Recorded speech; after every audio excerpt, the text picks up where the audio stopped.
Thank you very much. You-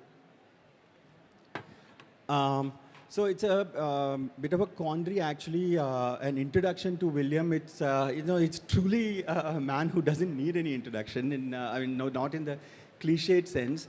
Of course, we all know him, his work. In short, he brings a sort of an energy, a new energy, a new way of writing. He's actually changed the way history books are written in India. They are not, it's almost like reading a thriller. It's like a Game of Thrones, if I may say. It's a page turner, and there, you really can't put down any of his books once you started them. So this is a new way of writing history in India. I think it's, though if we have time later, we can discuss a little bit about this, how some of the, the serious academics think about it. And but apart from that, this book, William has this, unique talent to go to areas where a lot of historians have already been and sort of really left no stone unturned, and yet come up with gems which, we had no idea about before. He has this, to go really into the nooks and crevices of the past, to really listen to people who are long dead, and then, come up, tell their stories in such a readable and in such a, lucid manner.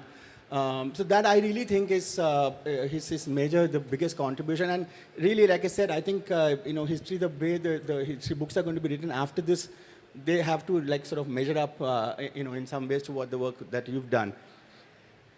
This is his new book. Like, for instance, one thought that there was really nothing left to be said about the East Indian Company in India, and yet he's come up with this really a tome of a book which is so refreshingly new, and there are so many little nuggets, so many stories. It's unbelievable that it can happen, at this time. So that his research, his passion for writing is absolutely fantastic. So the book itself, as a short introduction, of course, William has a presentation which is absolutely spellbinding. So I don't want to take too much about the book, but it is really a book about how a small company in the London dockyards with a five-window office with 30 people working there comes to the subcontinent and completely, the large empires that are there, they have taken over completely through plunder, through, that's broadly the essence of the book. It's, and the violence and the cruelty with which they do this it's absolutely stunning. For instance, the year of the Bengal famine in 1770 is when the East India Company sends its largest profits back to London. It's as cruel as that. I mean, there is just no law. It's so these are all there in the presentation that he's going to he's prepared. So should we just start with that, and then maybe we can discuss a little bit about the book itself, because it's really, you'll be completely spellbound for the next 40 minutes. Thank you, Satish. Pity the poor author who comes on or is sandwiched between two Shashi Tharoor sessions. Has to see half his audience leave as he steps onto the stage and return as he leaves. Anyway, on to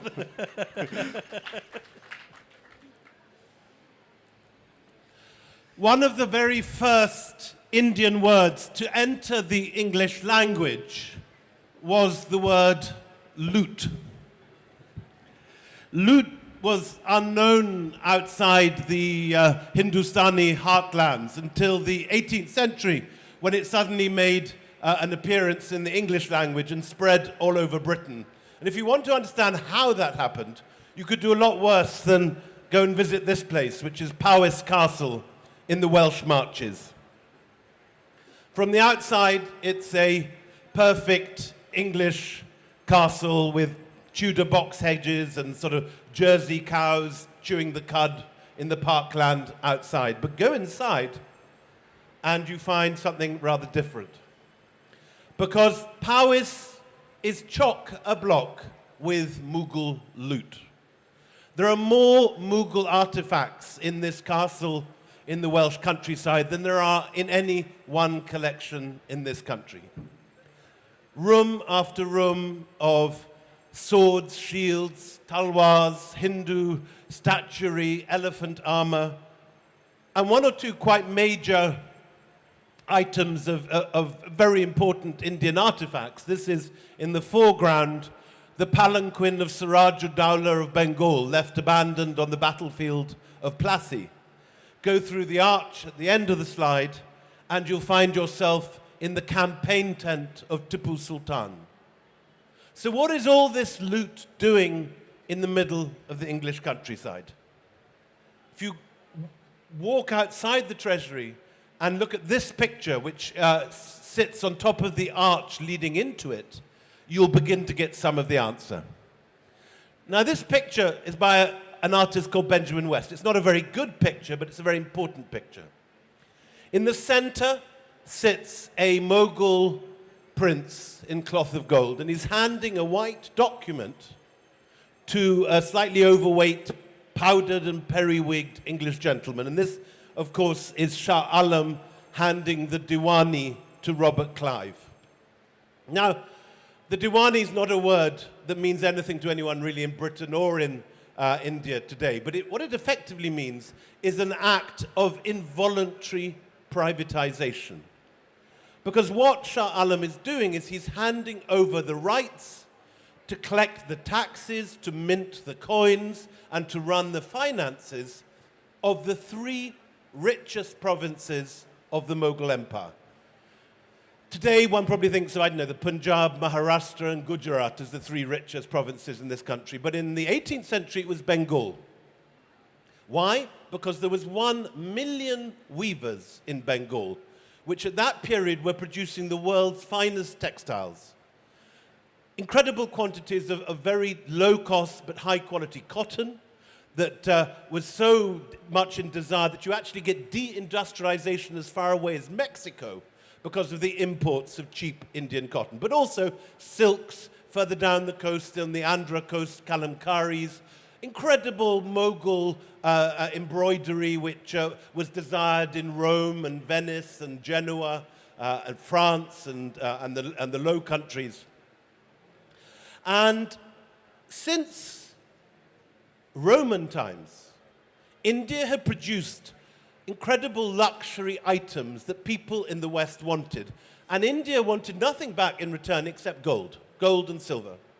So you have Pliny the Elder, the old Roman historian, complaining that all the gold in Rome is gushing in a torrent to India because rich Roman women, he say, wants Indian diamond earrings, they want sandalwood paste, they want spices, and they want silks, all of which came from this country.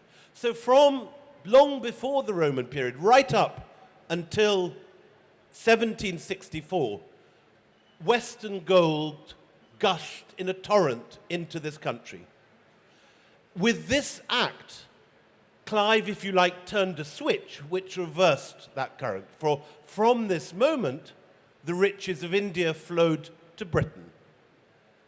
And out of the plunder, the looting, and the trade of India, the East India Company enriched Britain, along with the Caribbean slave trade at the same time in Jamaica, Barbados, and so on. And these two sources of wealth turned Britain from a very marginal country on the edge of Europe into what would be, by the mid-19th century, the richest country in the world.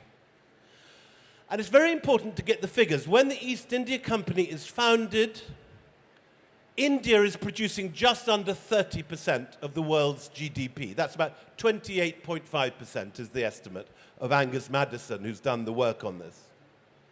Britain produced at the same time only 3% of world GDP. But at this moment, that switch turns, and the money of India goes westwards. And it goes not to the British government, because they are not part of this contract. The people who signed the contract is one English company, the East India Company. The East India Company has an office. This is it, in the middle. It's not even the two buildings on either side. It's just the 5 windows in the middle. A century into its existence, the East India Company employed only 30 people in that office. And yet from this building, a campaign was mounted which resulted in the richest country of the world becoming the vassal of one English company. There was never more than 2,000 white men in India during the period of the East India Company. The trick that the East India Company, the audacious trick, the unlikely trick that the company played was to persuade Indian financiers to lend money to the company for them to buy Indian mercenary troops with which to conquer other Indian nations. It's an idea which is so improbable that if you were to suggest it as a Netflix plot or a novel plot for a publisher, you'd be laughed out of court. But that's what happened to this country. The battles that were fought after Plassey, Buxar, and the other battles against the Marathas like Argaon, and the battles against Tipu Sultan at Srirangapatnam were not fought by white English troops. They were fought by mercenary sepoys paid by the East India Company roughly double what other armies were paying. And by paying these troops double the going rate, and by borrowing the money from Indian financiers, they, in a period of only 50 years, turned the richest country in the world into the slave of a public limited company. The Victorians muddled the picture. Embarrassed by the commercial nature of the East India Company, they rewrote history and made it a story of a glorious British empire. The Indian nationalists, in a sense, bought this idea, just reversed it, looking down the opposite end of the telescope, and turned it into a story of national liberation. But the fact that this is actually a corporate story, the story of one company, is very important because it is one that is relevant today in an age when we have companies like the East India Company, which are richer than whole nations. And the East India Company brought about many of the changes in business which lead to what we most fear today from corporations. The East India Company was the first to bribe parliaments. They realized they could use their profits to buy parliamentarians to pass laws. They were the first to invent corporate lobbying so that they would reward and massage MPs for voting for laws which were in their favor. Moreover, they were the first company to realize that companies with armies or access to power can overthrow other governments and take over their country to their benefit, something that we see today, you could argue, as recently as the American conquest of Iraq, but which certainly went on in the 20th century with events like the toppling of Mossadegh in Iran by the Anglo-Persian Oil Company, or the toppling of, by United Fruit. They got the CIA in Guatemala to overthrow the socialist government and replace it with a pliant junta, or in 1977 with Chile, when ITT persuaded the CIA to overthrow Allende's government and replace it with a military junta. So all these things that we see today where very rich companies can be richer than entire countries. ExxonMobil, for example, one American company, an oil company, if it were a country, would be the 13th richest country in the world. And the links between ExxonMobil and the Bush government undoubtedly led to one of the many tentacles leading to the American occupation of Iraq, which is unraveling even as we speak. So where does this all begin? Let's start at the beginning of the story. This is the man who founds the East India Company, Sir Thomas Smythe. He founds it in 1599, which is the same year that Shakespeare is writing Hamlet. And if you were to walk from the Globe Theatre in Southwark and to walk about 20 minutes to Moorgate, you would have found there on September 1599 a public meeting called by this man. Smythe was, I suppose, the kind of Vijay Mallya of Elizabethan London. He was this sort of slightly sharp practitioner, inherited a fortune from his father, but also a great entrepreneur who, through by his own energy and glitz, managed to persuade people to invest in his companies. By his mid-20s, he's made a fortune importing currants from the Greek islands. He then takes over the London customs and makes a second fortune. He makes a third fortune by founding something called the Levant Company with 30 other ship owners and merchants, a closed cartel. They import spices from the Greek islands and from Aleppo and bring it to England. But in 1597, the Dutch come in the picture. They realize that you don't need to get your spices from Aleppo, from Syria, from Italy. You can go round the Cape of Good Hope and you can come to Calicut or to any other, to Indonesia and buy spices direct from the producers. They do this successfully, and Thomas Smythe calls the meeting to found the East India Company in order to protect his existing business, the Levant Company. So the East India Company is founded, in a sense, as a defensive action against the Dutch eroding his existing business. And he has a very clever idea. Given that the journey to Indonesia for Tudor England is the equivalent today to us making, say, a manned mission to Mars, to places that people have almost never gone to, huge risks, enormous costs, he decides to opt for a new type of business, a type of business which we're all familiar with today, but which was unknown before that time.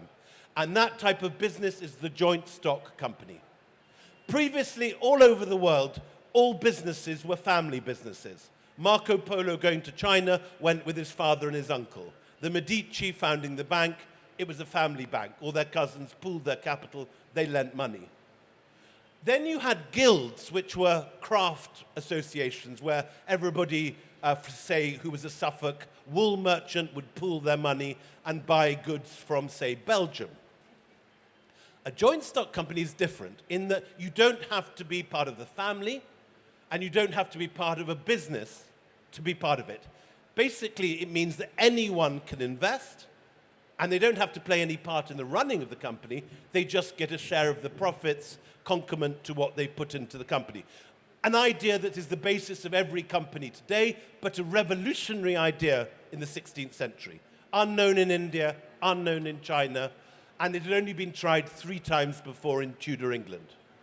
So Smythe opens this up to ordinary investors, and here is the initial subscription list to the East India Company. As you can see, we've got every sheet of paper almost that the company ever used. This is literally the first people to walk into this public meeting in 1599. The first man lends £200, then £1,000, then £300, and so on. 15 pages later, it's small mum and dad businesses lending £7, £6, £5. They all invested. The next day, Sir Thomas Smythe goes with this man, Sir James Lancaster, who's a captain just come back from the East Indies. He's not a very good captain. He's just sunk the ship to the left of him in this picture on his last trip to Indonesia, and all his crew got eaten by cannibals. But he's the only man that's actually been to Indonesia, so they still give him the job. And they go and they look for ships in Deptford Dockyard. The first ship they find is one called the Mayflower, which they reject as being too creaky and unsaleable. And that ship, of course, disappears from history, is never heard of again. But they buy another ship, which is called, I'm not making this up, the Scourge of Malice. It's a pirate ship.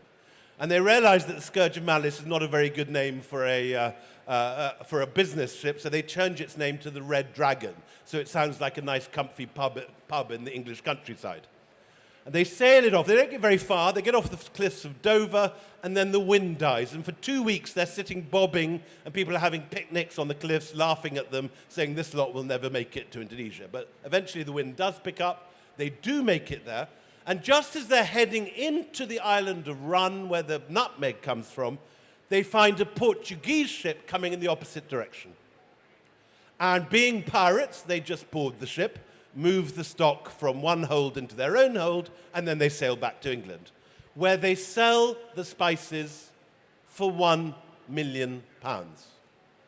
And this enormous sum of money is enough to keep the company going for about 30 years. Everyone makes a profit, the company is a success. But like a startup which needs to be sort of rejigged after a few years when its business model is not quite working, the English find they just can't compete with the Dutch in the spice trade. The Dutch have got better ships, better captains than Sir James Lancaster, and they have better financial instruments, deeper pockets, better banks. So the Dutch basically do a deal with the English company, and they say, we're going to take the island of Run. In return, you can have some muddy island in the Hudson River, which is called Manhattan, which turns out to be quite a good swap in the long run.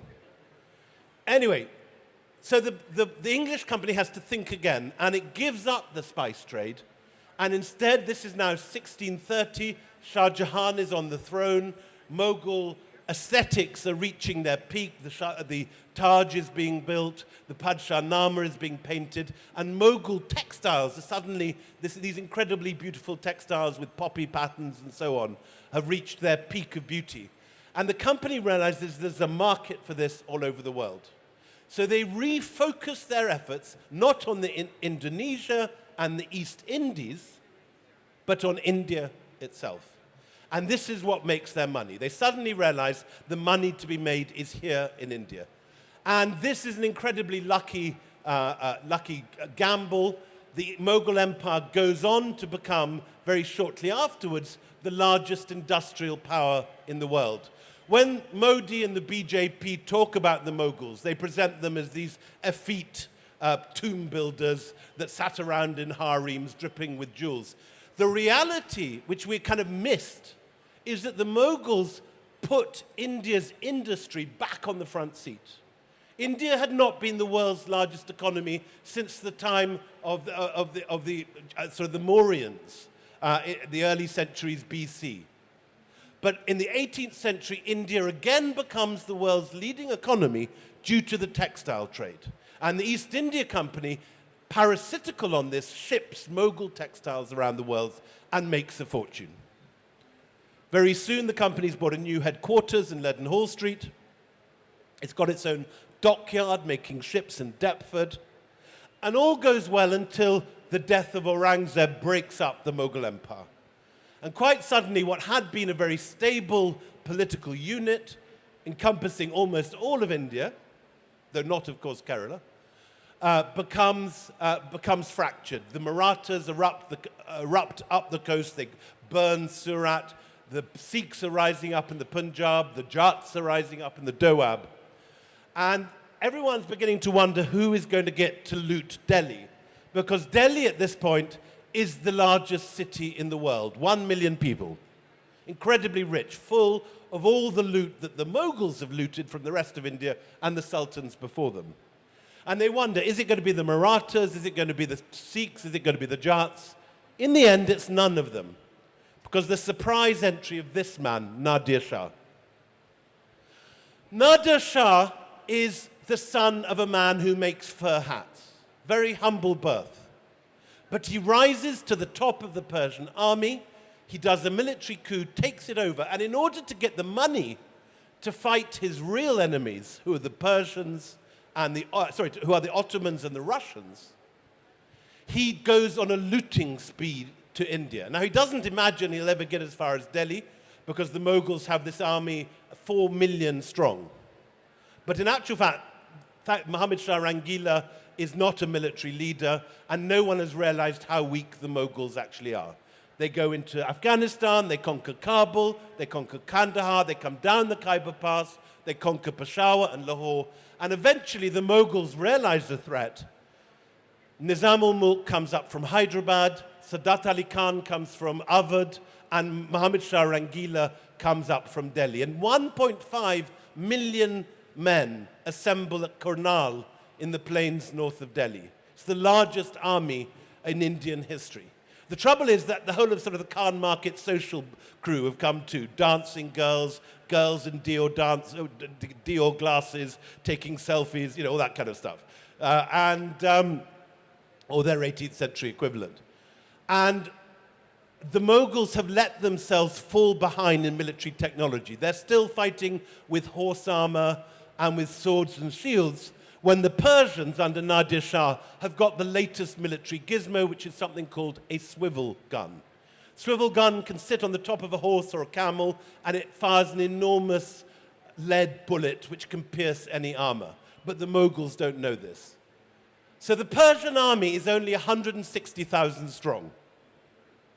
They lure the Mughals out of their camp, and by falling back, tempt them to a charge. And the Mughals are lined up about 6 miles wide across the plains of Karnal.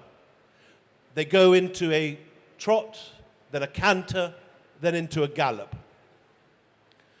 At the last minute, the Persian light cavalry parts like a curtain, and suddenly it's all over. Behind the light cavalry are these swivel guns, and 6 minutes later, the Mughal cream of chivalry is lying dead on the ground. That night, Nadir Shah on the right invites Muhammad Shah Rangila on the left to dinner at the camp. And the idiot goes with his dancing girls and with all his musicians and a few bodyguards. Of course, after dinner, the bodyguards are disarmed, and Nadir Shah marches him into Delhi the next day and stays for 6 weeks. At the end of those 6 weeks, they leave with the Koh-i-Noor, with the Peacock Throne, and with all the loot, 8,000 wagons of diamonds, jewels, gold, and silver. Everything the Mughals have gathered in their treasury is just moved in one fell sweep up to Herat on the Afghan border. The Mughals are finished. They have no money to pay their troops, they have no money to pay their civil servants, and it's like throwing a huge Baroque mirror off a second-floor window. The whole Mughal empire just shatters. Like that. It's gone. And the people who gain from this are not the Marathas, not the Sikhs or the Jats. It's the European companies. Now, these guys, it may look like a bit of a sort of gay pride parade, but this is actually the cutting-edge new technology in military uniforms. These are the French sepoys. They've been trained up with the latest weaponry. In Europe, you've had 2 major wars, the War of the Austrian Succession and the War of the Spanish Succession. And the new technology that's developed out of this is light cavalry that can be maneuvered around a battlefield, that fires grape shot and shells, fired with great precision with 18th century mathematics and ballistics. Also infantry with bayonets on muskets that have got flintlocks. And these new techniques, the French realize, if they can train a bunch of Scotsmen to do this, they can train Tam Brams and a bunch of Telugu warriors. And they do this. And in 1742, 3 years after Nadir Shah, 700 French sepoys dressed in these ridiculous shorts defeat 30,000 heavily armed Mughal cavalry. And this changes the nature of warfare in India for about 30 years. There is nothing any Indian army can do to stop the East India Company or the French Compagnie des Indes. They catch up. Tipu catches up by 1770. The Marathas catch up by about 1775. But for 30 years, there's a gap, there's a window, when these newly trained company armies using Indian manpower, trained in new Western military techniques, can defeat any Indian army. And the first to feel the heat is this guy, Siraj-ud-Dowlah of Bengal. Siraj attacks Calcutta because they built new fortifications without his permission.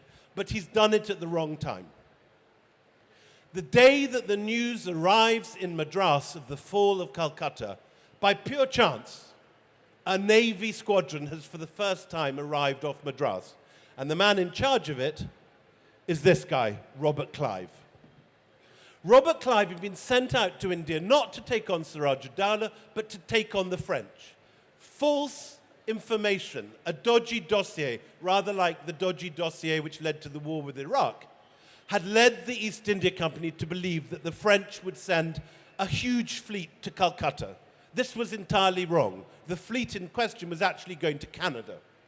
So the Navy erroneously sends a fleet out to India, which arrives the day the news arrives of the fall of Calcutta. So Clive persuades his bosses in Madras to send the British fleet up to Calcutta. They go up there, they recapture Calcutta without a shot. They then level the French town of Chandanagar, and they're just about to return to Madras because they're not sure that the French aren't coming anyway, and they want to be back there in case the French appear. They're just about to go back when something crucial happens. A letter arrives for Clive from the Jagat set. Now, the Jagat set is the richest banker in Bengal. Mawari Jain, his grandfather had first come to Murshidabad with Murshid Quli Khan, and over the course of the previous 50 years, they had become the richest bankers in India. Their trick was to develop a new sort of money transfer. In the days when Mughal governors had to transmit the proceeds of their province to Delhi, in the old days they used to send it up by wagons protected by soldiers. But as India became anarchic in 18th century after Aurangzeb's death, they suddenly realized that that was no longer impossible. And the Jagat sets came up with the answer. You just pay the money into the Murshidabad office and you draw it from their Delhi office. And they take a cut of 10%. This 10% cut of the revenues of Bengal, leveled year after year, along with the cuts for doing the finance and minting the coins, leaves the Jagat sets the richest men in India. Money flows into the Jagat sets treasury, writes one East India Company man, like water flows from the Ganges into the sea. And the Jagat set had been insulted by Siraj-ud-Dowlah. Siraj had threatened to circumcise the Jagat sets and had struck him in Durbar when he didn't give him a loan that he wanted. So the Jagat set, in revenge, just writes to Clive and says, come north, come to Murshidabad. If you overthrow Siraj-ud-Dowlah, I will pay you personally £2 million, and I will pay the East India Company $2 million on top of that. So Clive says, sure, no problem. So he just marches north, and the main general, Mir Jafar of Siraj-ud-Dowlah, is also in on the plot. He gets to be the next Nawab once Siraj-ud-Dowlah has fallen. So there isn't a real battle at Plassey. What generations of loyal, patriotic British historians have portrayed as this great patriotic victory was in fact a setup. Both Mir Jafar and Clive were working for the same guy, the Jagat set. 10 days later, Siraj-ud-Dowlah's mangled body is dead now, tortured, is portrayed through the streets of Murshidabad. And Clive walks in the next day, and he simply helps himself to the treasury. He fills his pockets with jewels and gold. He then fills 40 barges with the rest of the Murshidabad treasury and sends it downriver to Fort William in Calcutta. In Parliament, they later question him and say, who gave you the right to do this? No one authorized you to attack Siraj-ud-Dowlah. No one gave you the right to take this enormous commission. And Clive replies to the MPs in Parliament, my lords, I was astonished at my own moderation. And he gets away with it. 7 years later, another battle is fought. The Battle of Buxar. And Shah Alam, the Mughal emperor, Mir Qasim, the new Nawab of Bengal, and Shuja-ud-Dowlah of Awadh, they all get together and they try and defeat the company. It's a complete disaster. In Buxar, suddenly the company finds that it's got the whole of North India. And what do?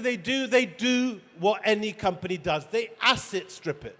They send all the money back to England. So much so that in 1770, when there's a famine, Bengal, which had been the richest province in India, has been picked to the bone. 1 million Bengalis die in the Bengal famine. 1 million. But when the news arrives that taxes have been collected in full, thanks to the sepoys being marched out into villages, the shareholders vote themselves an increased dividend from 10 to 12.5%. Soon, the company has grown from a few thousand troops to 100,000 to 200,000. The private army of the East India Company, by 1799, is double the size of the British Army. It's an enormous force. Tax collectors from all over, are now going all over India collecting taxes. They grow opium in Bengal, military regiments, and sovereign control of territory. But they listen to everything we do. They have, in a sense, more power. Those of you that have your mobile phones on now and are listening to this will get adverts for East India Company tea in your social media feed tomorrow. This is an enormous power, the power of surveillance capitalism. And Google, Facebook, all of these huge corporations with these vast sums of money look back to the East India Company as their founding model. I think we're running out of time, so I'm just going to end with Warren Hastings. Warren Hastings is the one time the company is actually put on trial by the British Parliament. And they ask it, when the Lord Chancellor goes up to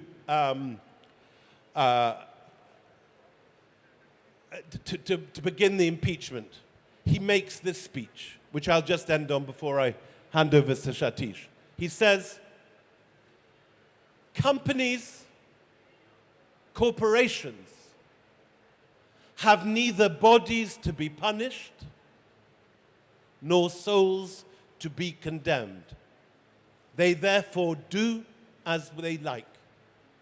This is the world we now live in, the world that was given birth by the East India Company. Thank you.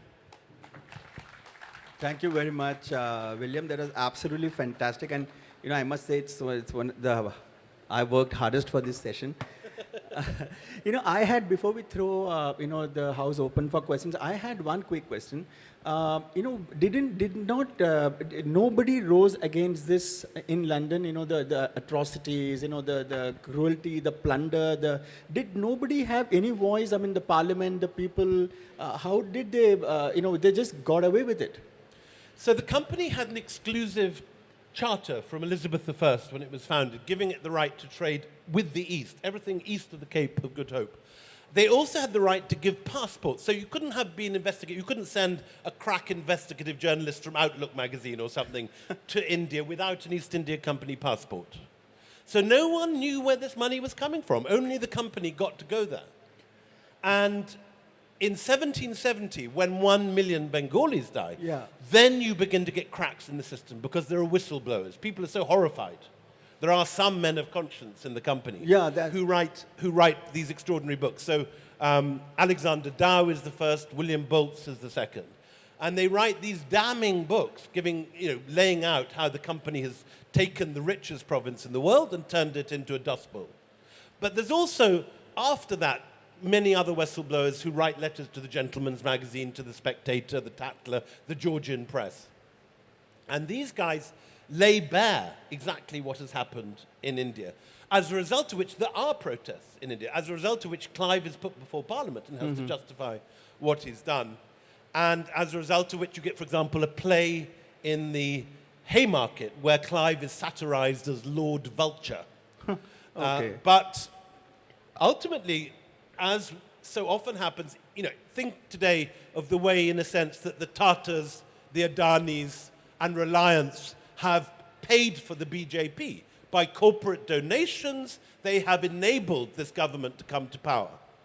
In exactly the same way, the East India Company stuffed Parliament in Britain in the 18th century. So returned nabobs would use their money to buy parliamentary seats. So when Clive comes up for trial, his own people vote for him, his innocence. And so it's a stuffed ballot. So in a sense, the company has now so corrupted Parliament that they can't get rid of it. And this part of the British history, do you think, is it still not taught in the UK? I mean, is it still papered over? It's like it's still, as you said, a romanticized sort of Raj, of taming the natives and in sort of, civilizing them. So this part of the plunder, I mean, and the sheer plunder. So the spin begins in the 19th century when the Victorians, in a sense, sort of erode the East India Company from the story. They tell it as a story of the British Empire. Of the Raj, yeah. Of the Raj. But the Raj actually only begins when the company is nationalized in 1858.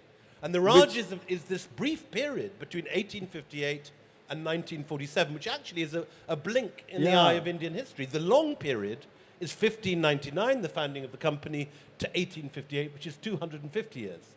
So when we think of the British in India, we think of Curzon and Kipling and Junoon and the Indian Mutiny, but we forget this much longer period when it was run by a corporation.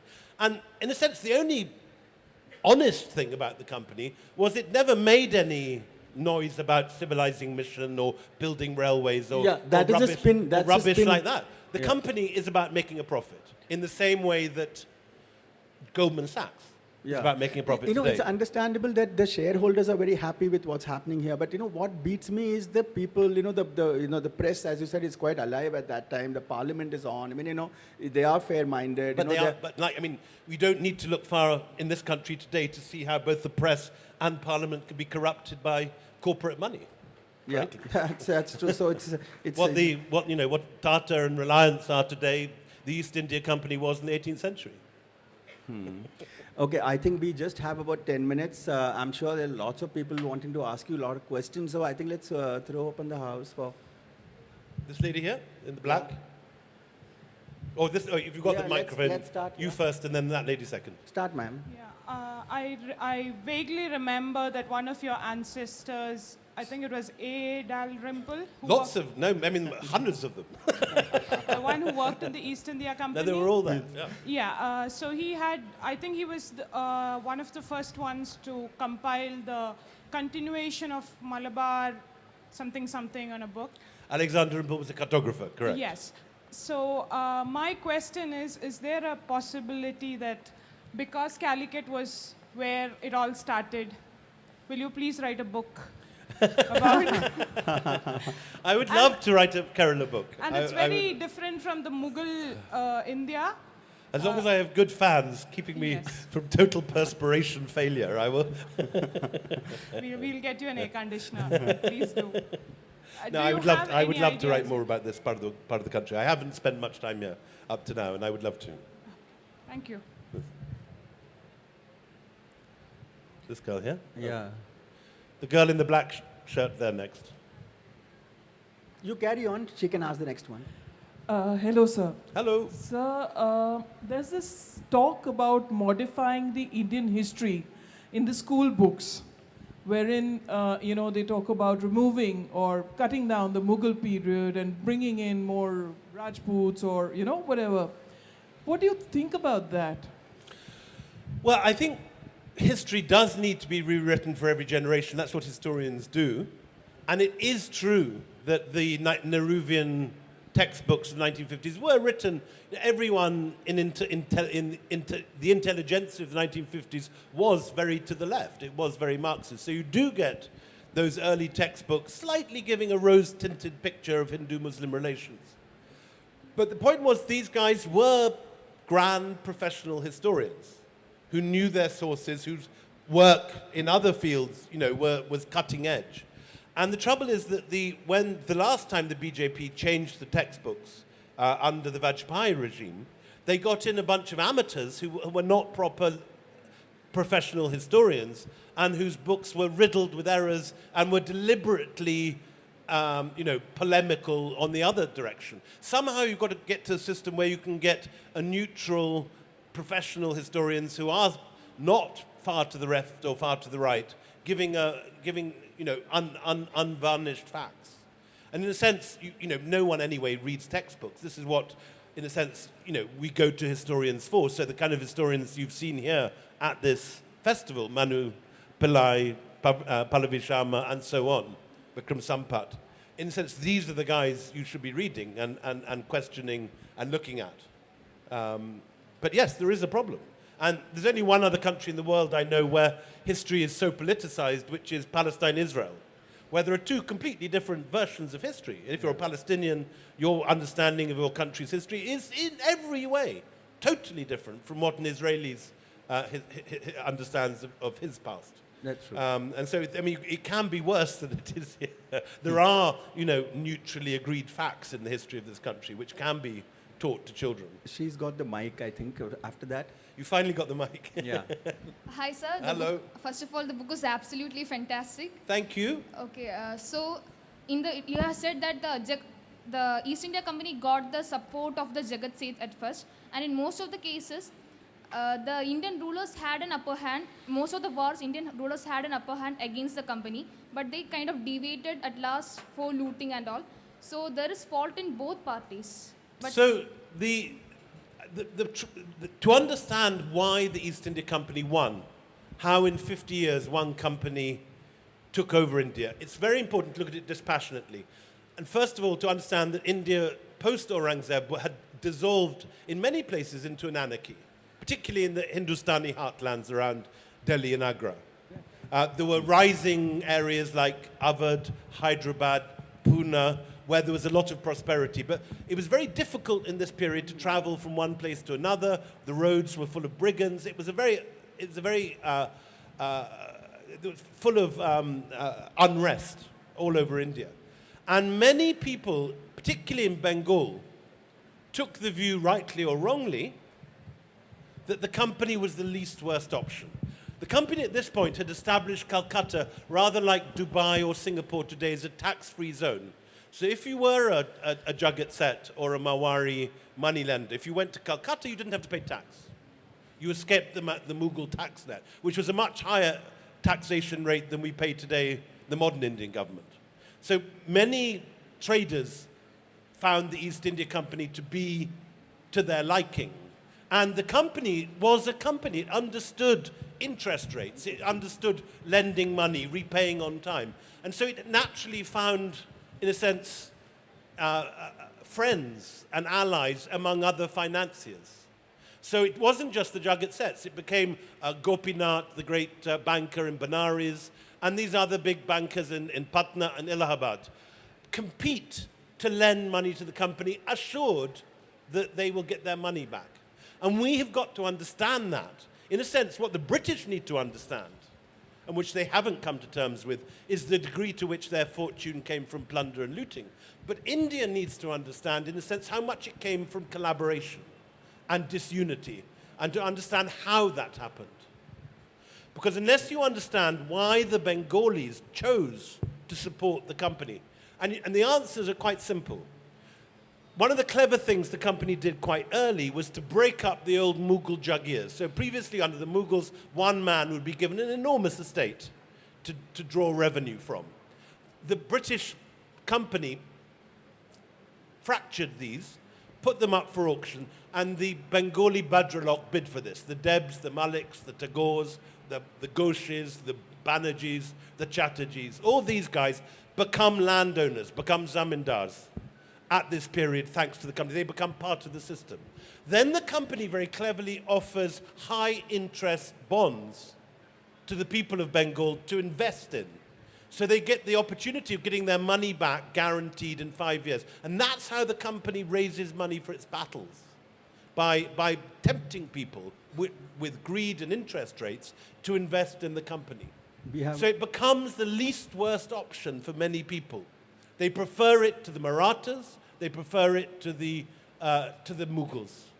And unless one understands how that happened, one can't understand how the company pulled off this audacious, ruthless trick of dividing India in the way it did. There's a question here, I think, William. Hello. Yeah. Yeah. William, I have a question. Well, it's The festival director's daughter. that's not how I want to be known at all. A senior art historian of the East India Company. And a writer, a poet actually. And a but poet. Yeah. So my question is, it's partly a comment and partly a question. There is a story that you're not telling in the Anarchy, which is the story of opium. Where does opium figure? And there is Amitav Ghosh writing on the other hand, It is and there. saying that the British Empire was funded by opium. And there is you here saying that it's the joint stock company. I mean, it is both, indeed, of course. No, no. Yeah. There's a great deal about opium in the book. Yeah, I know, but no, but. And we you know, had it's- yeah. the Boston Tea Party, which is tea bought from Tea and the not. and So no, opium, yeah, no, but the opium, you know, you're not anyway. You stop your story in at- 1800. In 1800s, Well, yeah. before. Yeah. So okay, So, so you don't opium. go into the opium war periods, etc. But So yeah. the company begins to grow opium in Bihar in the late 1770s. It really gets going 1790s, 1800, and becomes the dominant crop, an export crop from India by 1820, 1830, after this book closes. But it turns the East India Company into the largest narco operatives in history. The Medellin cartel is nothing compared to what the East India Company was, and these supported by Parsi assistants such as the again, you know, all the big Tatars and the what's the JC School of Art, Jamaboy, what's he called? Anyway, so all these guys, they grow opium in Bihar and Bengal. They ship it to China. In China, it's illegal to sell opium, so they do it illegally, and they infect huge quantities of the Chinese population with addiction to opium. With the profits of these illegal opium trade, they buy tea, and the tea they sell in India, in Europe, and in America. And this becomes the triangular trade, which is just as textiles in the 18th century, the period I'm writing about, is the principal trade of the East India Company. Opium becomes that by the 1820s and 1830s. I think But it's a little bit later than my story. Just one more question we have time for. I think the gentleman wants to I'll ask. keep it quick. My question is on your thoughts on the state of heritage buildings, and as a historian, how do you engage with them and the lack of enough care? And while there's a lot of interest in books, is there enough interest in these buildings, which I assume are sources for you? I mean, India, you know, has a richer heritage of monuments than any other country I've ever been in. Possibly Italy, per square inch, can compare, but nowhere else can. And I think, in a sense, you've got such an embarrassment of riches that people have failed to understand how important they are, and also how useful they are for generating tourist revenues. At the moment, more tourists visit Singapore, where there's barely a single interesting monument, than visit India, international tourists. India is still way down the list of tourists, and this country should be making millions. The beaches of Calicut, the incredible heritage, the countryside, this country could be having millions and millions of tourists, but it hasn't done it yet. And partly because it's not presenting its heritage in a way that people want to see. And there is a very simple answer to this. In Britain, as in many European countries, you have what's called listing laws, which means a list is made of valuable buildings, and even though they're in private hands, you are legally bound to preserve that building if it's grade A. If it's grade B, you'll have to preserve the exterior, but you can fiddle with the interior. And if it's grade C, there are certain restrictions on what you can do. But grade A buildings have to be protected, you know, and it can lead to huge costs going to the owners because they are responsible for the building. There's no such system in India. If you own a beautiful Haveli in Old Delhi or Lucknow or Calicut, and you want to turn it into a car park, there's nothing in the law at the moment to preserve it. So all the goodwill of INTAC, all the lobbying of heritage groups means nothing if laws like that are not enacted. And until India has a listing system, like most other countries, destruction of heritage will continue, and India will fail to generate the amount of tourist revenues there is. The interesting parallel is China, which of course destroyed 3/4 of its heritage at the Cultural Revolution. They have rebuilt their heritage. They have created 30 major new museums. They have put a huge seed fund in for investing in those museums. And when a big, auction of Chinese treasures at Sotheby's or Christie's happens, the Chinese state buys these things and ships them back. At the moment, there's nothing like this in India. But, I mean, the tragedy is that India's missing out on tourist dollars. I think that's all we had time for. Shashi is already here. Jairam, I can see. So I think... Shashi, the return of the king. Thank you so much. Thank you so much.